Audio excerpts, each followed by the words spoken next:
আসসালামু আলাইকুম বন্ধুরা, সবাই কেমন আছেন? আশা করছি ভালো আছেন। তো আমরা কয়েক বন্ধু মিলে যাচ্ছি ঘুরতে।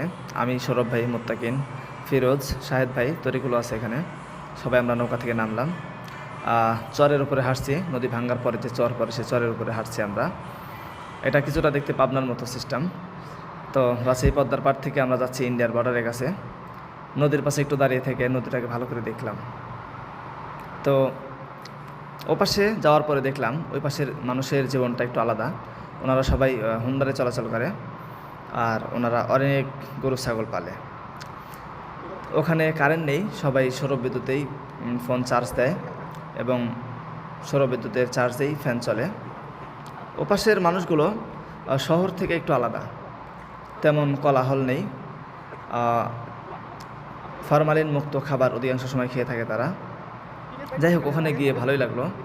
ওখানে ভারতের বর্ডার দেখলাম এবং আমাদের বাংলাদেশের বিজিবি যারা আছেন তাদের সাহায্য নিয়ে একটু ঘুরলাম আমরা। মোটামুটি আমাদের এই ঘোরাফেরাটা মোটামুটি ভালোই ছিল। সব কিছু মিলে একটা আনন্দ উপভোগ করলাম।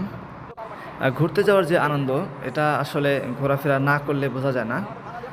ঘোরাফেরা করাটা খুব দরকার। ঘোরাফেরা করলে জ্ঞান বাড়ে আর কি। যাই হোক বন্ধুরা, আজকে এ পর্যন্তই। আসলে সব কিছু মিলে খুব আনন্দ হলো। আর ওখানে ঘোরাফেরার যে ফিল, এটা আসলে ওখানে না গেলে বোঝার মতো না। খুব ভালো লাগলো। আর আরেকটা কথা, সবাই আমার বন্ধুদের জন্য দোয়া করবেন। এখানে অনেকেই বিয়ে করে নাই, ওরা যেন তাড়াতাড়ি বিয়ে করতে পারে, এই দোয়াটা একটু বেশি করে করবেন। বিশেষ করে যেমন শাহেদ ভাই, ওনার একটা বিয়ে করা দরকার। আর সৌরভ ভাইয়ের খুব ভালো একটা পরিবারে যেন সুন্দরভাবে বিয়ে হয়ে যায়। আমরা সব কিছু মিলে এখন চলে যাচ্ছি রাজশাহীতে আবার। তো সকলেই দোয়া করবেন। আসসালামু আলাইকুম আ রহমতুল্লাহি ওয়া বারাকাতুহু।